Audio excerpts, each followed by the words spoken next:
중요한 이제 세포입니다. 그래서 여기서 마크로가 뭐냐면 크게 파지가 먹는다. 그러니까 외부에서 세균이나 바이러스가 들어왔을 때 선천적으로 자기 몸하고 같지 않는 것을 이렇게 감별해서 이제 먹어내는, 그래서 그거를 스스로 이제 공격해서 먹고 나서 그 정보를 우리 면역세포들, 뭐 우리 리더님 잘 아시는 T림프구, B림프구 그런 세포들에게 주는 게 이제 마크로파지 대식 세포이거든요. 그래서 오토파지라는 것은 세포가 우리 몸이 우리 자신을 이제 먹는다는 개념인데, 그래서 일단은 처음에 시작하면서 제가 그 두 가지를 말씀을 드리고 싶어요. 자, 왜 먹을까? 자기 어떻게 보면 이거는 이제 스스로를 정리하는 개념. 두 번째, 비우는 개념. 그래서 정리하고 비우는 개념이 하나가 있고요. 두 번째, 이런 과정을 통해서 스스로 뭔가 이제 재생되는 과정이라고 보시면 됩니다.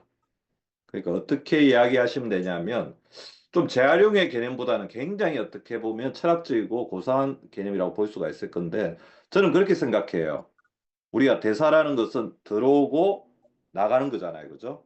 들어오고 나가는 걸 조정하는 데 있어서는 먹는 거하고 운동하는 게 굉장히 중요하겠지만, 그럼 우리 세포 안에서 이루어지는 과정이 대사, 메타볼리즘이라고 한다면 이 메타볼리즘 중에서 가장 중요한 역할을 하는 과정 중에 하나가 이미 자기의 역할을 다한 우리의 세포 구성물을 잘 정리하는 과정. 그러니까 물러나야 될 때를 아는 그런 과정이 가장 이제 중요하다고 이제 볼 수가 있을 것 같습니다. 그래서 이제 오늘 제가 제목을 굉장히 우리 사회자님께서 잘 정해 주셨는데요. 저성 노화를 위한 디톡스 시스템. 그러니까 우리가 노화의 속도를, 우리 생체 나이를 젊게 유지하는 게 바로 저성 노화라고 한다면, 이 저성 노화에 있어서 가장 중요한 것 중에 하나가 디톡스. 그러니까 우리 몸에 들어온 여러 가지 독소를 해독하는 과정인데, 그건 두 개가 있다 봐요. 외부의 물질들을 제거하는 과정을 아까 제가 말씀드렸던 면역, 이뮨 시스템이라고 한다면, 우리 세포 내에서 뭔가 질서를 찾고 정리하는 과정이 바로 오토파지라고 할 수 있을 것 같습니다. 그래서 저는 그렇게 생각합니다. 오토파지가 제대로 되지 않으면 대사 시스템은 고이고 망쳐진다. 즉 우리 몸이 쓰레기 더미가 된다. 그리고 그 쓰레기 더미의 가장 중요한 그리고 치명적인 결과 중에 하나가 암, 치매, 그리고 여러분들 잘 알고 계시는 대사증후군, 고혈압, 당뇨, 고지혈증으로 인한 뇌졸중, 심근경색이라고 볼 수가 있을 것 같습니다. 자, 그래서 오늘 제가 오토파지에 대해서 좀 말씀을 드리고요. 그래서 노화에서 오토파지가 차지한 역할은 그럴 것 같습니다. 이 세 가지 곡선이 이게 세로축이 건강의 질이라고 보고, 어, 가로축이 수명이라고 봤을 때 이 수명의 지금 팽창되는 속도는 굉장히 놀랍습니다. 빠릅니다.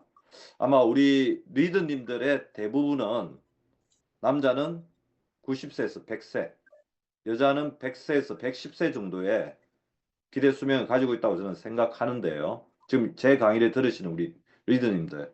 그렇다면 이런 것들은 대부분 이제 확정적이라고 볼 수가 있는데, 이 삶의 궤적, 노화되는 궤적은 좀 개인차가 좀 있을 수 있어요. 그래서 제일 바람직한 게 이거죠. 저는 이것을 뭐라고 부르고 싶냐면 저속노화, 감속노화, 때로는 역노화라고 부르고 싶고요. 이 그럭저럭 사면 45세 때부터 떨어지죠. 서서히 떨어지죠. 이거는 뭐 정상적인 노화겠죠. 일반 노화라고 볼 수가 있을 것 같습니다. 그리고 이 죽겠다 죽겠다 사면 가속노화가 되겠죠. 이 가속노화의 가속노화냐, 일반 노화냐, 저속노화를 이냐, 이런 부분들을 가리는 요소들은 굉장히 많겠지만 그 중에 가장 중요한 부분 중에 하나가 있다고 한다면 저는 뭐 지분을 한 20% 정도 가지고 있다, 20에서 30% 가지고 있다고 보는데요. 굉장히 큰 지분이죠. 오늘 말씀드리는 오토파지가 있을 것 같습니다. 도대체 오토파지가 뭐길래 그렇게 지분이 클까? 제가 지금부터 드리는 말씀을 들어보시면 조금 알 것 같습니다. 자, 이게 에이징 피라미드입니다. 나이 든 피라미드인데요. 생활 습관 개선의 어떤 중요성을 제가 강조할 때 쓰는 그래프인데 조금 변형을 해봤어요. 자, 이 부분에서 가장 중요한 부분, 밑에가 기본이겠죠. 그렇다고 위에가 안 중요한 건 아닙니다. 그렇지만 밑에를 기본으로 해서 차곡차곡 잘 쌓아가야지 우리 건강이 유지가 될 수 있다는 거죠. 그래서 제일 밑에는 보면 SSEN, 뭘까요? 생활 습관입니다. 첫 번째 S는 스트레스, 두 번째 S는 슬립, 세 번째 E는 엑사이즈, 네 번째 N은 뉴트리션, 영양이 될 것 같고요. 그 다음에 이거를 둘러싸고 있는 가장 대표적인 이제 하나가 환경, 그리고 개인이 가지고 있는 유전적인 특질이 있겠죠. 자, 이 부분 위를 차지하는 것, 스트레스적인 요인. 자, 이거는 뭐냐 하면 조금 일상적인 거에 가까운 것들을 먼저 이야기하는 겁니다. 사람이 살아가면서 스트레스 안 받을 수 없죠. 그래서 사람이 살아가면서 끊임없이 음식을 먹어야 되기 때문에 마이크로바이옴은 계속해서 작동할 수밖에 없습니다. 그리고 그 위에 있는 좀 요소들은 우리 몸의 균형을 잡아주고 우리 몸을 살려주는 어떤 내적인 시스템이죠. 호르몬, 혈관이 있을 것 같고 그 위에가 근육하고 골격이 있다고 한다면 자, 이거 밑에 있는 생활 습관이나 환경 유전이 자, 위에 있는 우리 몸의 어떤 내부적인 어떤 특질이라고 볼 수가 있어요. 본인의 어떤 내적인 시스템이라고 볼 수 있는데 이 내적인 시스템에 작용하는 방법이 바로 대사라고 볼 수 있습니다. 메타볼리즘. 자, 그거는 뭐 조금 이해를 하시면 될 것 같은데 자, 보시면서 제가 드리고 싶은 말씀은 저희 의사들이 비만의 구성 요소를 보면 이 세 가지를 이야기하거든요. 먹는 것, 그 다음에 오른쪽에 움직이는 것, 운동하는 것, 중간에 대사 시스템은 개인적인 몸의 특징, 건강 상태. 그러니까 똑같이 먹고 똑같이 운동하더라도 대사 시스템의 어떤 개인적인 특질 때문에 그게 다른 결과가 났잖아요. 그러니까 어떤 사람은 똑같이 먹고 똑같이 운동하는데 살이 조금 더 찐다. 살이 잘 안 빠진다. 대사 시스템에 문제가 있기 때문이죠. 그래서 저는 그렇게 생각해요. 식이하고 활동은 우리 리더님도 잘 아시는 생활 습관입니다. 생활 습관도 중요하고요. 대사 시스템도 중요하다는 거죠. 그래서 이런 부분들 자체가 건강 기능을 이루고 있다고 한다면 저속노화 궤적은 본인이 식이와 활동을 건강하게 구성을 하고 그 다음에 그 안에 있는 중간에서 매개를 대사 시스템을 잘 연결해주는 그런 부분들이 되어야 된다고 생각하고요. 그래서 저는 이제 물질대사 아마 제가 저번에 이제 대사 메타볼리즘에 대해서 한번 강의를 했기 때문에 잘 알고 계실 겁니다. 물질대사는 건강의 대사, 뒤에 있는 대사는 큰 일이라는 거죠. 자, 그래 물질대사야말로 건강을 좌우하는 굉장히 큰 비중을 차지하고 있다. 물질 대사는 건강의 대사인데 대사라는 것은 뭐냐면 영양소를 소화 흡수해서 이하작용과 동하작용을 하는 겁니다. 음식이라는 영양소라는 어떻게 보면 재료를 그리고 물론 소화 흡수하는 능력도 차이가 있겠죠. 배설하는 능력도 차이가 있습니다만 그거를 가지고 생명활동을 하는데 생명활동은 두 가지라는 거죠. 이화작용은 뭐냐면 에너지를 만드는 과정이에요.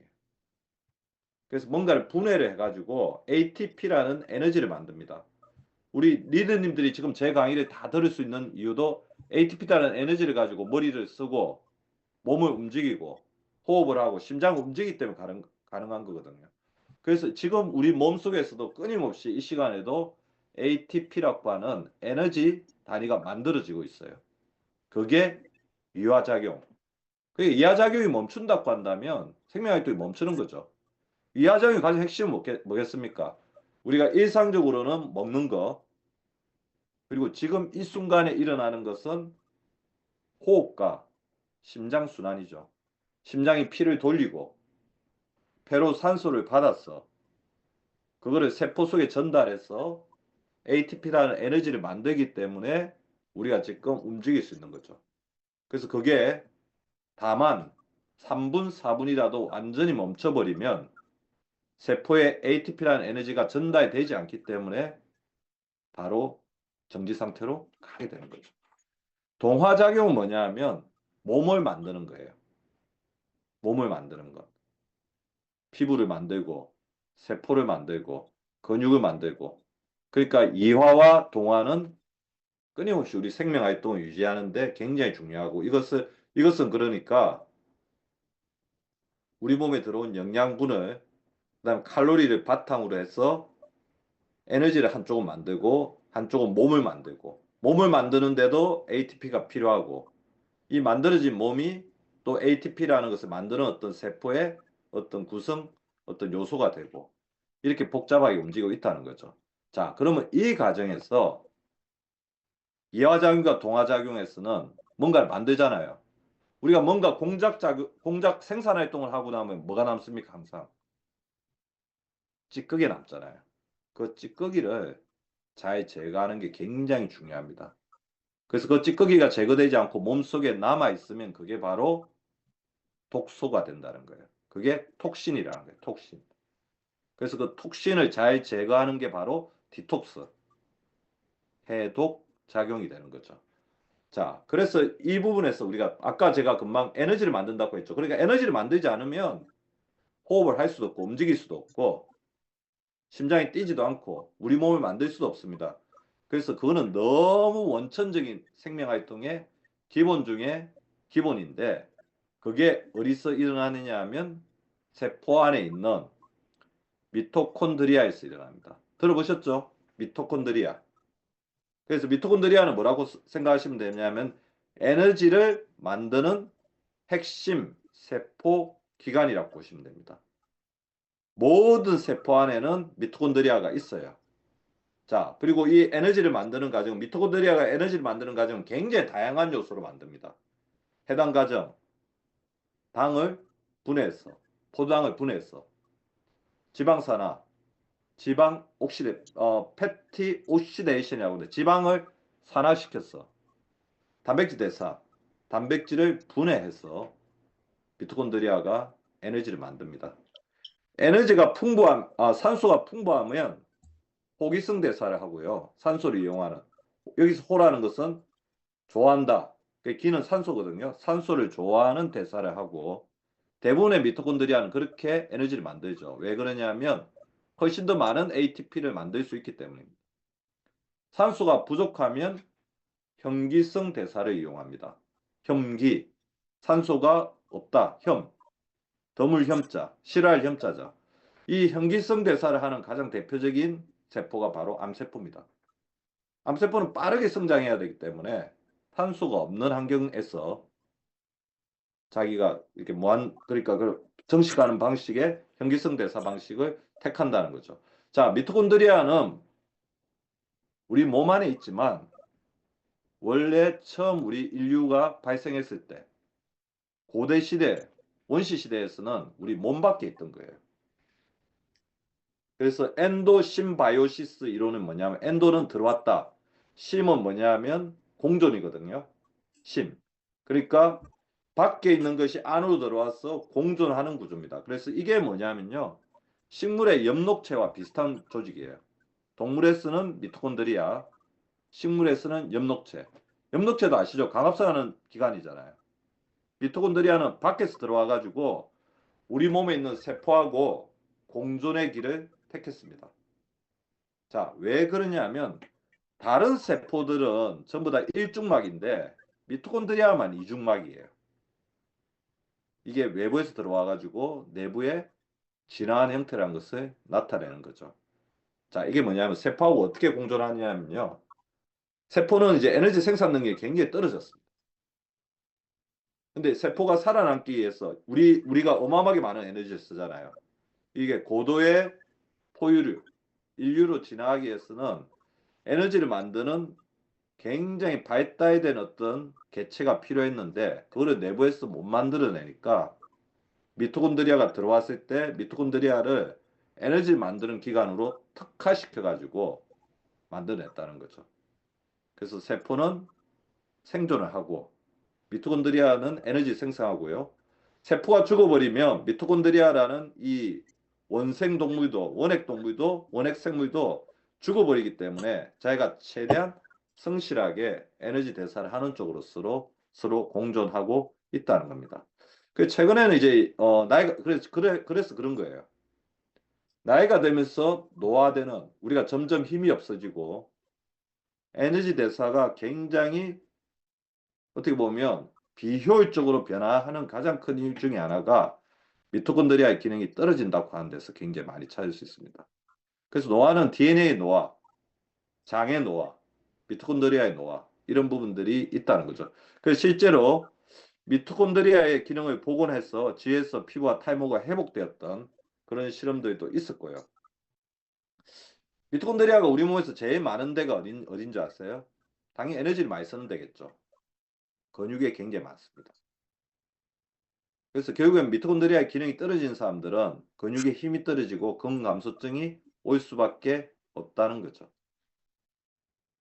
자, 그래서 이제 제가 저희 병원에도 이제 살펴보면 이제 미토콘드리아 저항성이라고 하는데요. 자, 인슐린 저항성처럼 미토콘드리아 저항성은 뭐냐면 미토콘드리아의 기능이 떨어진 거예요. 미토콘드리아가 자기 기능을 못하는 사람들이 굉장히 많습니다. 자, 그런 사람들의 가장 대표적인 질병들, 아까 이야기했던 대사증후군, 암, 치매 그런 것들이 있겠지만 정상으로는 만성 피로, 만성 무기력증, 만성 허약증 등이 있습니다. 그래서 미토콘드리아 안에도 DNA가 있거든요. 미토콘드리아의 DNA가 손상되게 되면 그런 증상을 나타내는데, 자, 미토콘드리아의 DNA를 손상시키는 원인들은 우리 리더님들이 이미 알고 계신 것처럼 만성 염증, 저강도의 만성 염증, 고강도의 만성 염증이라는 건 있을 수가 없어요. 고강도의 만성 염증이 있으면 우리 인간이 버티지 못하기 때문에 만성 염증은 은은하게 우리 몸속에 녹아 있는 거죠. 저강도의 만성 염증, 그 다음에 활성산소 스트레스 등이 미토콘드리아의 저항성을 일으키고요. 그 다음에 NLRP3라는 염증성 복합체가 미토콘드리아를 계속해서 공격해서 이 부분이 불균등하게 쪼개지게, 이게 쪼개지게끔, 이게 분열이 되게끔 계속해서 조장을 합니다. 그래서 스트레스가 계속 오게 되면 결국 미토콘드리아의 DNA가 손상이 되고, 그럼 미토콘드리아의 변형이 일어나면서 미토콘드리아가 산화적으로 복구 손상이 돼야 되는데 복구가 되지 않고 계속해서 복구되는 게 손상되는 그런 단계로 가버린다는 거죠. 그래서 미토콘드리아의 어떤 저항성이 있는 사람들을 이제 자가설문해 보면 만성 피로, 기억력 저하 또는 집중력 감소, 근육의 약화나 운동 후 회복이 느리다고 느끼는가. 노력을 해도 체중이 줄지 않고 계속 늘어나요. 자, 이거는 뭐냐면 이게 체중이 줄지 않고 늘어난다는 거는 우리 근육의 기능이 계속 떨어진다는 거거든요. 기초 대사량이 떨어진다는 거죠. 에너지 효율성이 떨어진다는 거죠. 자, 이런 게 바로 미토콘드리아의 저항성을 나타냅니다. 자, 그러면 제가 아까 다시 이제 들어가서 미토콘드리아는 어떤 상태를 좋아하느냐? 에너지를 만들어내는 조직이기 때문에 에너지를 만들어내려면 에너지를 만들 두 가지가 있어야 돼요. 공간이 있어야 되고, 공간은 우리 몸 안이 정리가 되어 있어야 되겠죠. 그 다음에 에너지를 만들 수 있는 동기부여가 되어 있어야 됩니다. 우리 몸에 정리가 되어 있지 않고 필요 이상의 칼로리가 넘친다고 한다면 미토콘드리아가 활동할 필요를 못 느낍니다. 그래서 미토콘드리아가 활동을 안 하면 뭔가 쌓이겠죠. 찌꺼기가 쌓이고 미토콘드리아는 스스로 자가 폭발해 버린다는 거죠. 자, 그거의 가장 대표적인 어떤 질환 중에 하나, 시초가 되는 질환 중에 하나가 제가 말씀드리는 양의 에너지 시대. 자, 이거 보시면 그래서 우리가 항상 이제 비만에 대해서 주의해야 된다는 것들은 글로벌하게 1970년대부터 기하급수적으로 세계에서 생산해내는 칼로리 섭취량은 점점점 늘어나고 있습니다. 아마 올해 이제 이상 고온, 그다음 겨울에 이상 한파 이런 것도 벌어지는 것도 우리 글로벌하게 지구 자체가 에너지가 너무 과잉으로 되는 부분하고도 연결이 되어 있다고 보셔야 되죠. 그래서 우리는 양의 에너지 시대, 플러스 에너지 시대를 살고 있고 이런 것들이 내장 지방, 인슐린 저항성, 고지지 혈증, 넘치는 염증들을 양산하고 있고 따라서 지금에 있어 가속 노화의 굉장히 주범은 너무 넘치다 보니까 그게 찌꺼기가 되고 그 찌꺼기가 염증으로 저강도 만성 염증으로 우리 몸속에 쌓이면서 뭔가 정리되지 않은 이런 부분들이 노화의 주범으로 작동하고 있다는 것입니다. 그리고 그렇게 독소들이 쌓이다 보면 미토콘드리아는 주체하지 못해서 미토콘드리아가 망가지게 됩니다. 자, 이 보시면요. 이게 보이시죠? 가운데 그 빨간색으로 보이는 거 미토콘드리아 가운데가 갈라져 있습니다. 이거를 뭐라고 하냐면 미토콘드리아 분열이라고 그러죠. 미토콘드리아가 쪼개져 가지고 있으면 이 미토콘드리아는 기능을 상실한 거예요. 에너지를 만들지 못하고 몸속에 들어온 영양소를 에너지로 전환시키지 못하기 때문에 몸 안에는 계속해서 염증이 쌓이고 플러스 상태로서 뭔가 정돈이 되지 않은 상태로 계속해서 가게 된다는 거죠. 그 찌꺼기들이 결국에는 우리 몸을 교란시켜서 혈관 속에 쌓이면 대사증후군, 세포 속에 쌓이면 암, 뇌 속에 쌓이면 치매 이런 부분들을 일으키는 거죠. 자, 그래서 오른쪽에 있는 녹색에 있는 이 미토콘드리아처럼 융합된 잘 이렇게 연결되어 있는 이 미토콘드리아는 자기의 어떤 그런 부분들을 잘 할 수 있게 하는 게 중요하기 때문에 저는 두 가지를 말씀드리고 싶어요. 몸속에 넘치는 쓰레기들을 생기게 하지 않자. 두 번째, 우리 몸속에서 뭔가 역할을 다하고 난 세포 구성물들은 잘 오토파지, 스스로 잘 정리되게 하고 새로운 구성물로 태어나게 하자. 그렇게 말씀을 드리고 싶습니다. 자, 그래서 미토콘드리아 구조화는 여기는 구조는 이제 구출한다는 거죠. 구출하는 오토파지, 자가 포식이라는 건데요. 조금 세포가 자기 세포를 먹어.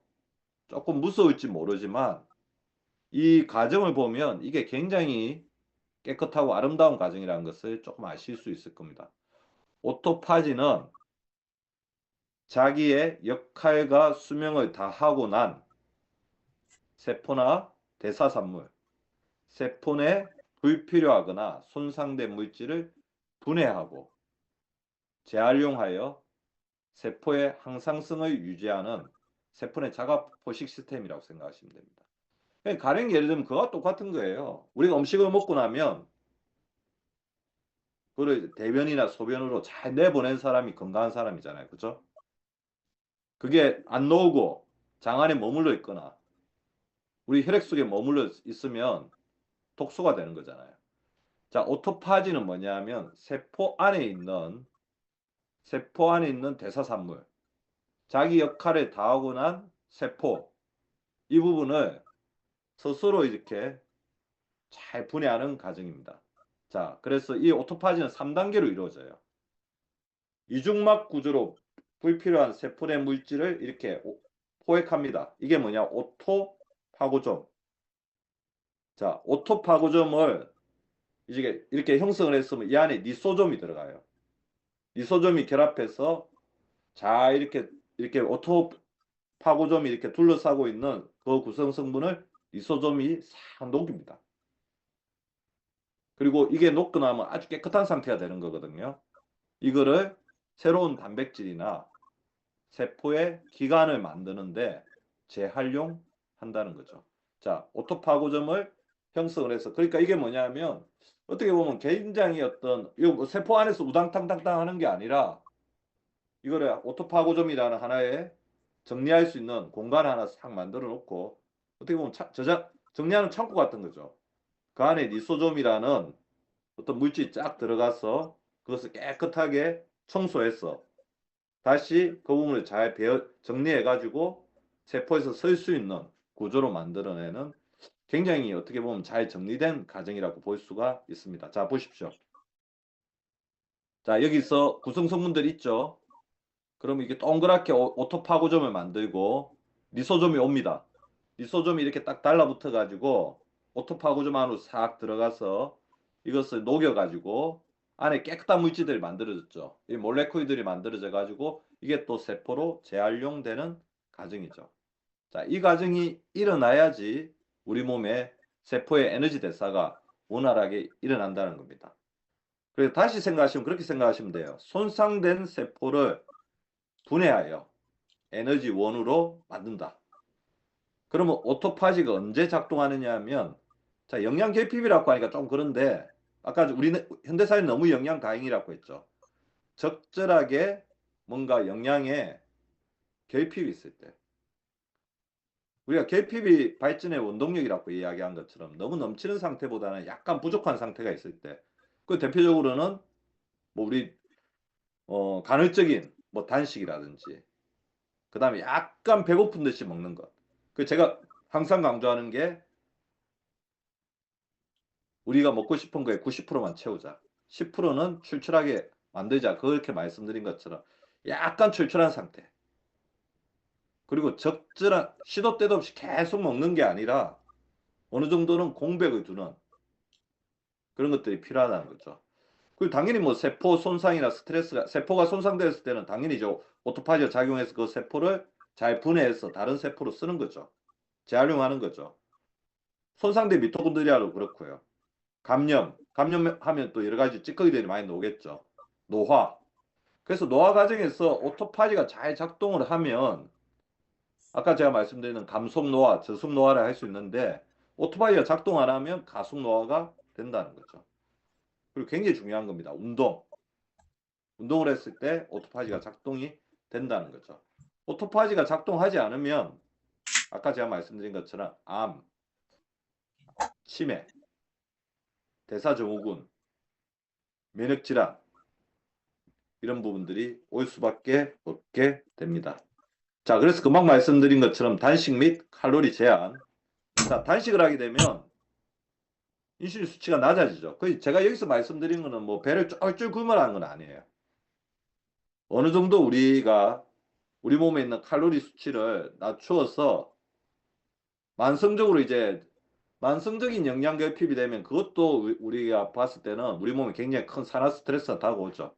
그 적절한 어떤 수준의 단식, 그다음에 칼로리 제한들이 이렇게 되면 인슐린 수치가 낮아집니다. 인슐린 수치가 낮아지고 그다음에 우리 몸에서 에너지를 좀 만들어내야 되겠다고 해서 우리 몸에 있는 에너지를 만들어내는 과정인 AMPK 같은 에너지 생산 효소, 에너지 생산 효소 같은 부분들이 활성화되면서 우리 몸에 뭔가 동기부여가 된다는 거죠. 자, 여기 보십시오. 그 효과는 뭘까요? 손상된 단백질과 소기관을 분해해서 에너지원으로 잘 사용시킬 수 있도록 성화시키는 과정이라는 거죠. 그래서 AMPK 활성화, 에너지가 약간 부족하게 되면 ATP를 만들어내는 작동으로 가게 된다는 것입니다. 그래서 오토파지는 세포 내 불필요한 물질을 분해하여 건강을 유지하는 청소 시스템이다. 오토파지를 통해 손상된 미토콘드리아를 제거하고 새로운 미토콘드리아로 대체한다. 자, 그러면 이제 오토파지를 활성화시키기 위해서 몇 가지를 말씀드리겠습니다. 제목만 봐도 다 아시겠죠? 지방과 인슐린은 넘치면 가다이고 염증입니다. 지방은 적정화시키고 인슐린의 수치도 필요 이상으로 높아지면 안 됩니다. 인슐린이 우리 몸속에 필요 이상 높다는 것은 인슐린이 저항성이라는 거죠. 10개 인슐린으로 해야 될 거를 우리가 인슐린이 기능이 떨어지게 우리가 만들었으니까 혹사시켜가지고 인슐린 20개, 30개가 나오게 하는 거고 이렇게 혈액 속에서 인슐린이 많아지게 되면 이 인슐린들은 굉장히 난폭한 상태가 돼요. 그래서 당뇨 환자들은 어쩔 수 없이 우리 몸에 염증이 늘어날 수밖에 없는 겁니다. 그래서 지방과 인슐린을 적정화시키는 오토파지. 그래서 아마 제 강의 항상 듣는 우리 리더님들은 잘 아실 겁니다. 비만은 자 이렇게 정리하시죠. 염증성 대사기능 부전질환이다. 적정량의 지방세포는 우리 생명활동을 위해서 굉장히 필요해요.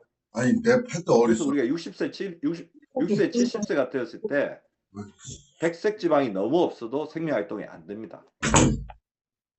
백색 지방은 에너지를 저장하는 창고이고 갈색 지방은 열을 발산해서 우리 몸에 있는 기초대사량을 올리는 역할을 하죠. 그러니까 이게 밸런스가 맞아야 돼요. 그런데 이게 너무 많아지게 되면 이 지방세포에서는 염증성 인자, 특히 M1 아디포스 티슈 마크로파지, 그래서 M1이라는 굉장히 염증성 사이토카인을 내뿜기 때문에 우리 몸의 만성 염증의 시발점이 될 수밖에 없다는 겁니다. 자, 이거 하나만 정리하고 가세요. 비만은 염증성 대사기능 부전질환이다. 자, 그래서 지방은 염증이고 제가 말씀드린 것처럼 지방세포가 많아지면 필요 이상으로 많아지면요. 그러니까 적정 상태일 때는 이런 일이 아니랍니다. 많아지게 되면 이 가운데 보이는 M1은 뭐냐면 염증성이에요. 염증성 사이토카인, 염증성 세포 분비 물질들이 많아져서 우리 몸의 염증 상태로 만든다. 저는 왜 그럴까 생각해 보면 우리 몸에 보내는 경고라고 생각해요. 다만 우리가 그걸 계속해서 무시하고 있을 뿐이죠. 양의 에너지로 가게 되면 찌꺼기가 많아질 수밖에 없고 그래서 늘어나는 지방세포들은 염증성 인자를 뿜어내면서 우리 몸에 경고를 보내고 있다는 거죠. 우리 몸이 사멸되기 전에. 그래서 그 소리를 우리가 들어야 된다는 거고요. 그게 여러 가지 질병으로 나타나는 거죠. 자, 그리고 우리 리더님들한테 항상 제가 드리고 싶은 말씀은 아까 제가 100세라고 했잖아요. 100세까지 사는 데 있어 우리가 제일 아껴줘야 될 대상 중에 하나가 인슐린입니다. 자, 왜 그러냐 하면 혈액 속에 혈당이 필요 이상으로 많아지지 않게 하는 게 인슐린의 역할이에요. 인슐린이 가서 그걸 세포 속으로 집어넣어서 필요할 때 꺼내 쓰게 하는 거죠. 혈액 속에 혈당이 필요 이상으로 많아지게 되면 끊임없이 우리 세포들에게, 혈관에게 혈당 스트레스를 줍니다. 이 혈당 스트레스는 산화 스트레스의 가장 대표적인 어떤 스트레스 중에 하나입니다. 자, 그래서 낮은 인슐린 수치를 유지하려고 노력해야 돼요. 낮은 인슐린 수치. 탄수화물 섭취를 감소시키거나 간헐적인 단식. 제가 말씀드린 건 뭐 16대 8 그런 단식일 수도 있지만 그런 거예요. 뭐 일주일에 하루 정도는 조금 이렇게 먹는 양을 확 줄여보자. 아니면 일주일에 하루 정도는 단식하고 나쁘지 않아요. 그렇지만 일주일에 하루 단식하기 또 스트레스가 되는 사람도 있을 수 있습니다. 그래서 항상 자기의 어떤 건강 상태에 맞게끔. 제가 드리고 싶은 말씀은 그거예요. 우리가 너무 이제 양의 에너지 가다 섭취를 하고 있기 때문에 그래서 가다 섭취하는 양을 조금씩 좀 줄이자. 자, 왜 그러냐면요. 인슐린 수치가 높으면 mTOR라는 염증성 경로가 활성화돼서 오토파지가 억제됩니다. 인슐린 수치가 낮아지면 오토파지가 활성화되면서 손상된 구성 요소를 제거하고 복구에 집중하는 거죠. 그래서 옛날부터 장수학자들이 소식이 장수의 가장 중요한 원칙이다. 근데 이 소식의 기준도 나이에 따라 좀 다를 것 같아요. 젊을 때는 좀 과격한 소식을 해도 됩니다. 그렇지만 우리가 40대, 50대가 될 때 과격한 소식은 에너지 결핍을 갈 수 있기 때문에 또 힘들거든요. 그래서 약간 배가 출출한 상태 정도가 가장 좋지 않을까. 더불어 더 좋은 거는 탄수화물의 비율을 조금 줄여내면서 그래서 여기서 말씀드리는 탄수화물은 정제 탄수화물이죠. 양질의 단백질 그리고 좋은 지방 그러니까 풍부한 식이섬유 를 먹는 쪽으로 조금 더 어떻게 보면 맛이나 칼로리만 추가하기보다는 조금 어떤 음식 성분에 그 구성 성분에 조금 집중하는 그런 것들이 되면 좋을 것 같습니다. 그래서 제가 인슐린 저항성을 말씀을 많이 드리죠. 인슐린 저항성은 세포 속에 저장 못하는 것인데 우리 인슐린이 포당을 저장하는 창고의 대표적인 게 간, 근육, 지방세포가 있죠. 그래서 간, 근육, 지방세포에서 인슐린 저항성 수치를 체크하는 게 굉장히 필요할 것 같고 그래서 우리 리더님들은 나중에 주치의들한테 한 번 정도는 이거를 체크해 보시는 게 좋을 것 같아요. 호마는 뭐냐면요. 공복 인슐린과 공복 혈당을 체크해서 특정 숫자로 나눈 겁니다. 호마가 높다는 건 어떤 거겠어요? 자, 혈당이 이 정도인데 인슐린 수치도 이렇게 높다. 그러면 인슐린 기능이 떨어져 있기 때문에 혈당이 높게 나오는 거죠. 그리고 혈당이 높게 나오는데도 인슐린 수치가 이렇게 높다는 것은 인슐린 기능이 떨어지기 때문에 이걸 잘 제거하지 못해서 공복 혈당이 높다는 거죠. 그래서 이 호마 수치가 높다는 것은 나의 인슐린 기능이 곧 파국이 올 상태다. 그런 겁니다. 그 수치는 대략 이 정도예요. 3 정도 이상이 가면 이 사람은 곧 당뇨가 임박한 거예요. 저는 그렇게 말씀을 드리고 싶습니다. 가급적 이제 당뇨는 무조건 예방하는 게 좋다. 그리고 지금 현재 당뇨나 당뇨 전 단계라고 하더라도 낮은 수치에 호마 단계를 낮게 유지해서 인슐린을 혹사시키지 않는 게 나중에 인슐린 기능이 떨어지게 되면 어떻게 되냐면 인슐린을 짜내거든요. 그럼 췌장의 베타 세포가 파괴돼 버립니다. 그럼 어쩔 수 없이 인슐린 주사를 맞아야 될 수밖에 없어요. 그래서 호마 수치는 반드시 한 번 정도 체크해 가지고 저는 저번에 검사해 보니까 1, 2 하더라고요. 적어도 2 이상은 안 가게끔 잘 정리를 하는 게 굉장히 중요합니다. 자, 비만은 만성염증을 동반하는 대사질환이다. 인슐린 저항성은 오토파지를 억제하여 세포 복구를 방해한다. 낮은 인슐린 수치는 오토파지를 활성화하여 세포 건강을 개선한다.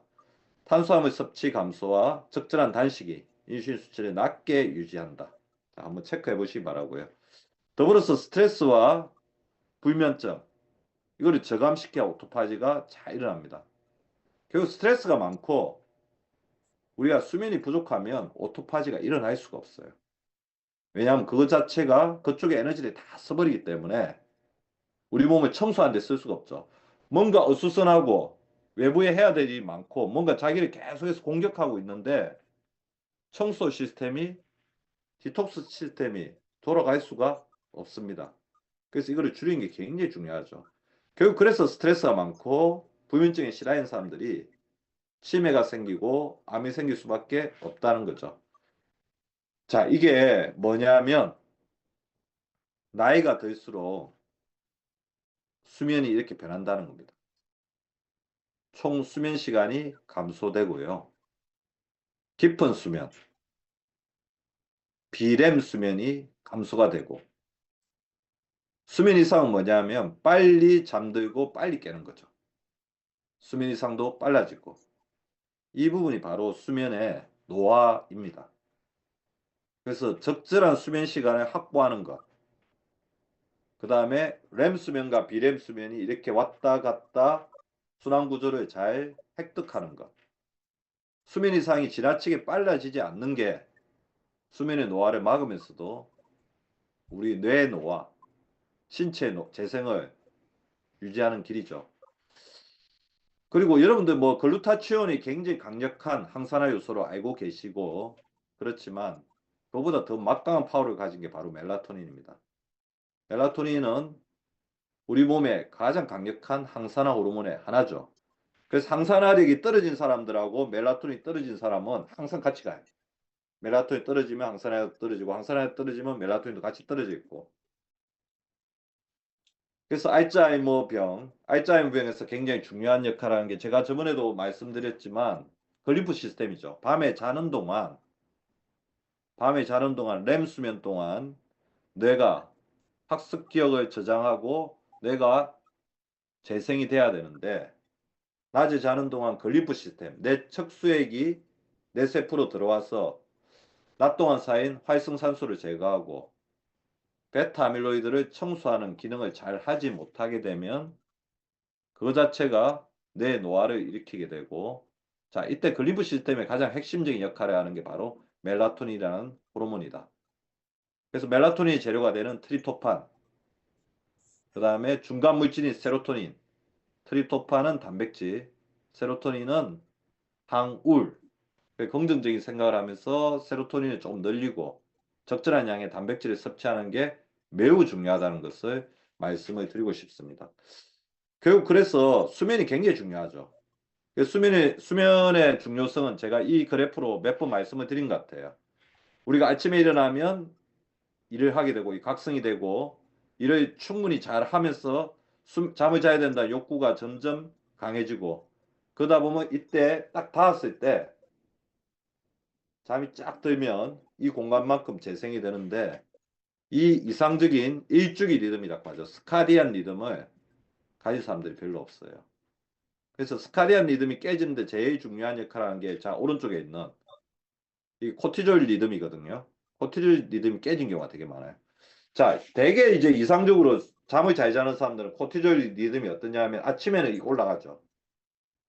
그다음에 저녁에는 떨어집니다. 그러니까 아침에는 활성화가 돼 있고 저녁에는 안정화가 돼 있는 거죠. 자, 올라갔다 내려갔다. 그러면 일하다가 자고 그래야 되는데 스트레스를 많이 받는다. 뭔가 신체 리듬이 굉장히 깨어져 있다. 그럼 어떻게 되냐면 오히려 낮에는 밋밋하게 기운이 없다가 오후가 되면서 굉장히 올라갑니다. 불안하고 힘들고 깨어진 스카디안 리듬인 깨어진 어떤 코티졸 우리 몸의 일주기 리듬 호르몬의 균형이 호르몬의 리듬이 차지하고 있다는 겁니다. 그래서 이 부분을 좀 제대로 고치자. 사람들은 다 잠을 제대로 잘 수 있는 시계 유전자를 가지고 있는데 잘 살펴보니까 이렇게 불면증이 있거나 원활한 잠을 자지 못하는 사람들은 이게 시계 유전자가 안 좋은 쪽으로 제대로 작동 안 하는 쪽으로 발현된다는 거예요. 그래서 거기에 굉장히 중요하게 영향을 미치는 게 스트레스, 그 다음에 인공빛, 아티피셜 라이트. 그 제가 항상 강조드리죠. 오늘 제가 끝나고 나서도 주무시기 전에 본인 우리 리더님들이 자는 방에 모든 불빛 완벽하게 제거하는 게 굉장히 중요할 것 같고요. 안정된 상태에서 잠을 굉장히 자는 게 좋을 것 같아서 저는 자기 전에 굉장히 뭔가 마음을 편안하게 할 수 있는 여러 가지 리추얼을 좀 가지고 있으면 좋을 것 같아요. 그래서 뭐 서재에서 마음을 좀 편안하게 할 수 있는 책, 뭐 TV나 유튜브를 본다고 하더라도 좀 너무 이제 시사적이고 논쟁적인 그런 게 아니라 평화로운 거 있잖아요. 마음 평화롭게 해주는 그런 음악이라든지 그런 것들 좀 보고 그런 게 별거 아닌 것 같지만 굉장히 중요합니다. 낮 동안은 어쩔 수 없이 우리가 좀 피 튀게 좀 살더라도 치열하게 살더라도 자기 전에 한두 시간 정도는 뭔가 마음의 평화를 가질 수 있는 그런 환경들을 잘 조성하는 게 이런 게 굉장히 중요해요. 그 더불어서 시계 유전자가 후천적으로 잘 작동하려면 말초 생체 시계가 굉장히 중요한데 이 말초 생체 시계는 에너지 대사로 결정이 되고 이때 굉장히 중요한 역할을 하는 게 간, 지방 조직, 근육, 췌장, 심장이고 이거에 가장 상위에 있는 게 저는 장이라고 봅니다. 그래서 음식은 말초 생체 그러니까 어떻게 먹어야 된다. 게 굉장히 중요하다는 거죠. 아침, 점심, 저녁을 먹고 그리고 어떻게 음식을 먹으면서 우리가 말초 생체 시계를 맞춰주는 거고요. 이 말초 생체 시계의 가장 핵심 중에 하나는 적절한 아침 식사인 것 같아요. 이 아침 식사가 깨어져 버리면 오전에 교감신경계가 너무 올라갑니다. 그 긴장도가 오후부터 발현되거든요. 그래서 한 우리가 이제 50세를 전후해서는 두 가지를 반드시 지켜주셔야 돼요. 아침에 양질의 아침 식사. 그래서 우리가 굿모닝에서 항상 강조드리는 것처럼 제가 항상 말씀드리죠. 아침에 나면 물 한 잔 먹고 유산균 하나 먹고 그 다음에 아침 식사에서는 양질의 단백질과 풍부한 식이섬유를 먹으면서 밤 동안 잠들어 있던 장을 깨우면서 아침을 시작하자. 그리고 저녁에는 마이크로바이옴이 씌워줘야 되니까 9시 이후에는 뭐 소량의 물 위에는 먹지 말자. 배가 고파서 너무 견디기 힘들다. 그러면 바나나 한쪽이라든지 견과류 몇 개로 그런 부분을 좀 달래자. 그렇게 말씀을 드리고 싶습니다. 그래서 자, 그래서 조금 헷갈리실 거예요. 아까 단식이 굉장히 좋다고 이야기했는데 저는 이제 그렇게 생각해요. 단식은 개인화돼야 된다. 아침에 일어나서 뭐 아침 식사를 안 하면 너무 힘들어요. 업무를 하기 너무 힘들고 뭔가 혈압이 오른 느낌이야. 그분은 단식을 할 준비가 안 돼 있다는 겁니다. 에너지가 더 필요한 단계라는 거예요. 대부분 50세가 넘어가면 약간 그럴 것 같아요. 그래서 아침을 먹되 그리고 우리 간헐적 단식의 좀 다른 개념. 굿모닝에 맞는 개념. 물 한 잔, 유산균, 양질의 식이섬유, 단백질 정도를 먹으면 그게 또 다른 의미의 또 단식이 아닐까 생각이 듭니다. 그러면서 저녁을 적정하게 좀 드셔주시고 그래서 코티졸 리듬을 안정시키는 데는 아침 식사가 굉장히 중요할 수 있다. 그래서 실제로 저도 이제 아침에 요새 식사를 해봤어요. 굿모닝 강의하면서 아침 식사를 했더니 몸의 전체적인 밸런스가 굉장히 좋아지는 것을 좀 느꼈습니다. 그래서 그거는 우리 리더님들이 자신의 상태에 맞게끔 좀 개인화 시켜주시면 제일 좋을 것 같습니다. 그리고 결국 우리 몸에 쌓인 찌꺼기적인 에너지, 찌꺼기적인 대사산물을 제거하는데 가장 중요한 역할을 하는 것은 바로 근육입니다. 근육 강화, 항산화를 통한 오토파지에 대해서 말씀을 드리겠습니다. 자, 우리가 100세까지 사신다고 했죠? 그럼 저는 한 세 가지 정도의 운동장을 가지고 있어야 된다고 생각해요. 세 가지. 첫 번째, 자기가 거주하는 공간을 운동장으로 만들어야 됩니다. 특히 지금 같은 겨울철에는 밖에 나가서 운동하기 좀 힘들 수 있잖아요. 그래서 고정관념 버려야 돼요. 무조건 밖에 나가서 운동한다? 그게 아니고 지금 있는, 제가 있는 지금 사무실, 병원, 제가 있는 집, 저는 운동장이라고 생각합니다. 집이나 사무실을 운동장으로 만든다. 두 번째, 텀날 때마다 자연으로 나간다. 우리나라만큼 자연으로 나가기 좋은 데가 없어요. 세 번째, 우리가 여기 있죠. 100세인 10종 경기 선수가 되자는 건 뭐냐면 100세까지 사는 데 있어서 자기가 굉장히 계속해서 발전시킬 수 있고 뭔가 즐길 수 있는 운동을 저는 두 가지에서 세 가지는 가져야 된다고 생각해요. 리더님들은 어떤 운동을 하고 계세요? 다른 예를 들면 저 같으면 그 달리기 좋고요. 자전거도 좋고 아니면 댄스도 좋고요. 댄스 춤도 좋고 필라테스도 좋고 뭐 저는 이제 골프 좋아하니까 골프, 뭐 테니스, 그 다음에 공원에 가서 뭐 이렇게 엮기 드는 거. 그러니까 자기가 좋아하고 남들에게 뽐낼 수 있는 운동을 가지고 있어야 돼요. 왜 그러냐면 결국 이 오토파지, 미토콘드리아라고 했죠. 미토콘드리아의 활성화가 있다고 한다면 우리 몸에서 미토콘드리아가 가장 풍부한 조직이 근육이기 때문에 근육이 늘어나면 늘어날수록 우리 몸은 더 디톡스되고 더 클린해지고 더 강해진다는 거죠. 자, 근육 안에는 글루토포라는 굉장히 강력한 에너지 관문이 있어요. 이 글루토포를 통해서 우리 몸속에 있는 에너지를 잘 끌어들이고 또 이 글루토포를 활성화시키는데 굉장히 중요한 요소가 뭔지 아세요? 바로 단세지방산, 프로바이오틱스입니다. 프로바이오틱스가 식이섬유를 이용해서 만들어내는 포스트바이오틱스 중에 하나인 이 단세지방산은 근육으로 가는 문을 여는 데 있어 굉장히 중요한 역할을 하게 됩니다. 그래서 내가 근육을 키우려면 근력운동, 단백질, 그 다음에 유산균과 식이섬유, 그 다음에 적절한 수면, 이 네 가지가 핵심이라는 거예요. 이 네 가지 원칙을 지키면 근육을 잃을 수가 없습니다. 그리고 아까 제가 또 말씀드렸죠. 그러면 운동을 과연 어떻게 해야 될까? 저는 이제 운동은 제일 중요한 원칙은 한 세 가지일 것 같아요. 매일 그리고 규칙적으로 할 수 있어야 된다. 두 번째, 절대 다치지 않아야 된다. 세 번째, 재밌어야 된다. 그러니까 뭐 운동의 강도는 너무 고강도로 해야 된다는 강박관념을 가질 필요는 없을 것 같아요.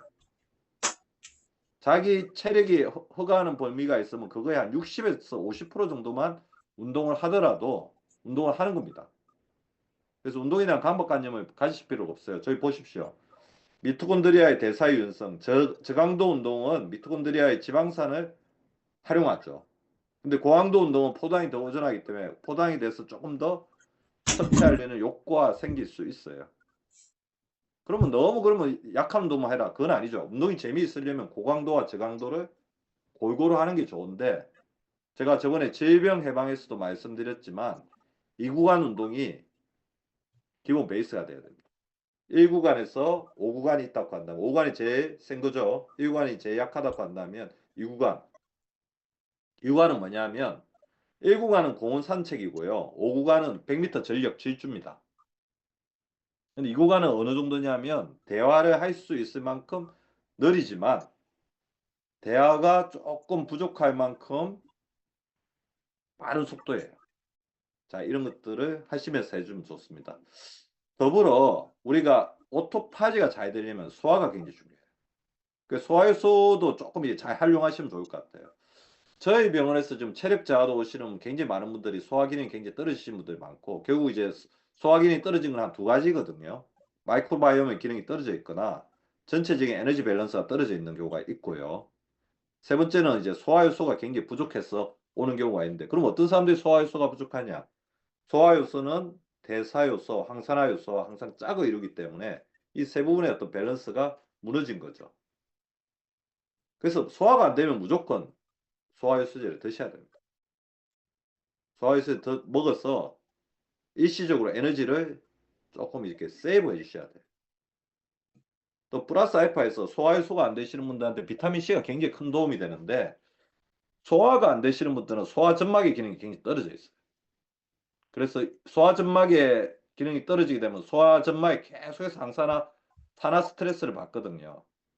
그래서 소화가 안 되시는 분들에게 비타민C가 좀 도움이 되는 것은, 이게 위산과 같은 역할을 하는 것 플러스 알파에서 이 항산화 영양소들이 이 소화 기능, 소화점막의 기능을 조금 올려주는 측면이 있습니다. 당연히 이제 마이크로바이옴은 아래쪽이 편해야지 위쪽에서 잘 내려보내겠죠. 그래서 상부, 하부 개통성의 원칙에 의하면 마이크로바이옴 자체를 잘 이렇게 하는 게 위, 소화 기능을 좋게 하는 것도 있습니다. 그리고 최근에 이제 밝혀진 연구 중에 하나는 장에 있는 마이크로바이옴이 뿜어내는 물질들이 위 점막을 보호하는 유효 성질을 가지고 있다는 것들을 가지고 있습니다.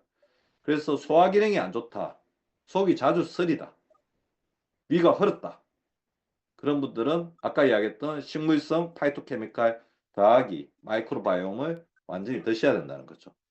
그리고 미토콘드리아 대사에 도움이 되는 거는 이제 대사가 잘 돼야 되겠죠.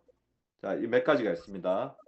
코엔자임 Q10, 비타민 B와 마그네슘, 카르니틴 특별히 지방산 대사에 또 도움이 돼요. 이 셔틀이잖아요.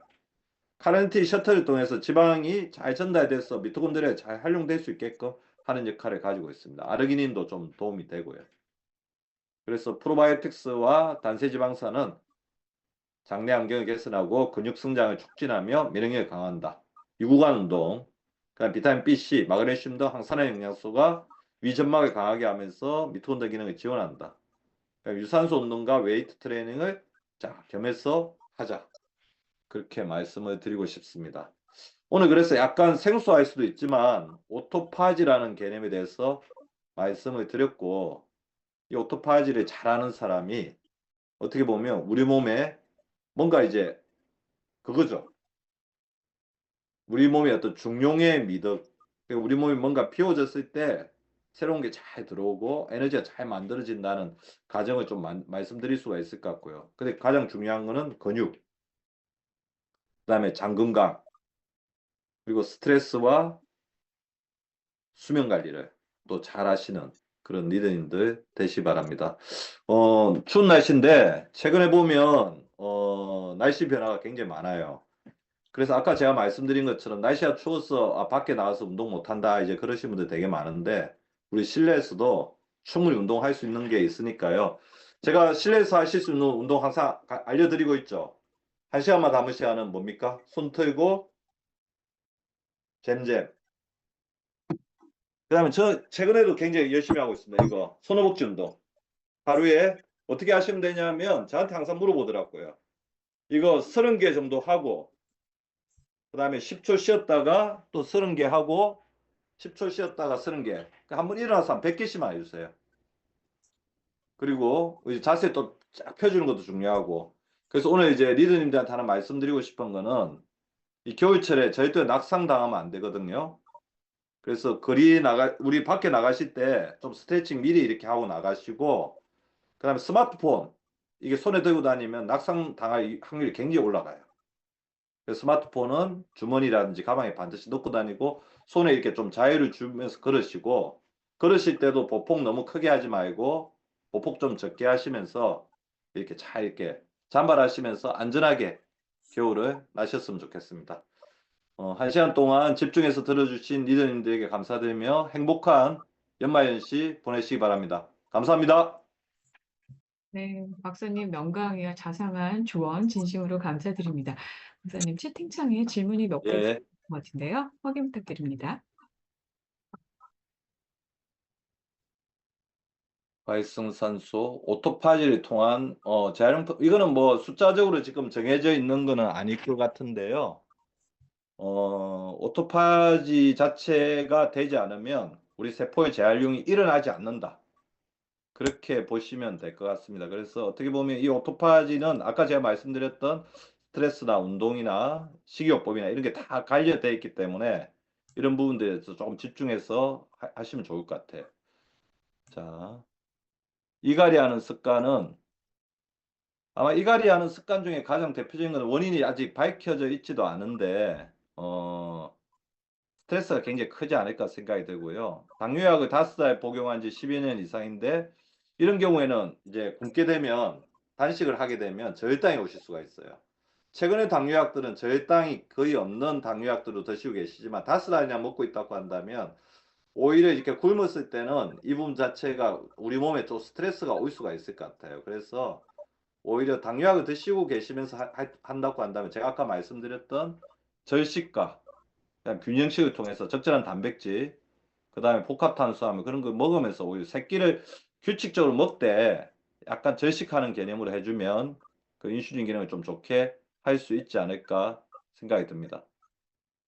간헐적 단식을 그러니까 아까 제가 말씀드린 거 당뇨가 없지만 간헐적 단식을 이게 시도했는데 어지럽다. 이거는 인슐린 저항성이 있으니까 이건 인슐린 저항성이 있는지 없는지 체크하려면 호마 테스트 한번 해보시고 헤모글로빈 A1C 체크를 한번 해보시면 좋을 것 같고요. 간헐적 단식이 무조건 정답은 아닙니다. 오히려 간헐적 단식이 안 맞는 사람들이 더 많을 수 있고 노년층에는 이게 간헐적 단식을 했을 때 근육이 더 빠지고 어떤 그 전반적인 건강 상태가 나빠지는 분들도 굉장히 많아요. 그래서 제일 중요한 거는 본인의 에너지가 충만한 느낌이거든요. 그래서 저는 그렇게 생각해요. 대다수의 50세 이상의 한 80% 정도는 새끼를 반드시 천천히 출출하게 거꾸로 식사법을 하는 게 훨씬 더 건강에 도움이 되는 그런 식사법이라고 생각이 들 것 같습니다. 헬리코박터균을 잡는 거는 제균요법을 하시면 좋을 것 같고요. 그렇지만 헬리코박터 제균요법 모든 사람이 다 할 필요는 없습니다. 위궤양이나 만성위축성 이염처럼 이염 요인이 있는 경우에 하는 게 좋은데 만약 헬리코박터를 제균하려고 하면 지금 현재 밝혀진 방법은 항생제 치료밖에 없죠. 그 외에 비타민 C라든지 항산화 영양소, 마이크로바이옴 섭취가 약간 도움이 된다는 보고가 있으니까 그런 부분들을 해보시면 좋을 것 같아요. 비타민 C를 섭취했을 때 잠을 못 주무는 거나 쉬는 거는 약간 각성돼서 그럴 수가 있어요. 그래서 이런 경우에는 비타민 C 섭취량을 조금 줄이거나 아니면 아침에 드시는 거죠. 그러면서 서서히 이렇게 늘리는 게 좋습니다. 비타민 C라든지 비타민 B3, 그 나이아신 같은 경우에는 우리 몸이 혈액순환을 좀 원활하게 만들면서 이거를 먹었을 때 뭔가 이제 붐업된다는 느낌이 있을 수가 있거든요. 그래서 모든 사람에게 좋은 치료법은 없습니다. 본인이 케바케죠. 그러니까 케이스 바이 케이스로 본인에게 어떤 부작용이 있다면 그거를 최소화시킬 수 있는 방식으로 하는 게 좋을 것 같으니까 그렇게 조심스럽게 한번 조언을 해봐 주시면 좋을 것 같고요. 아이고, 그러니까 지하철에서 대자로 넘어졌다 위험하신데 항상 조심하는 게 좋을 것 같습니다.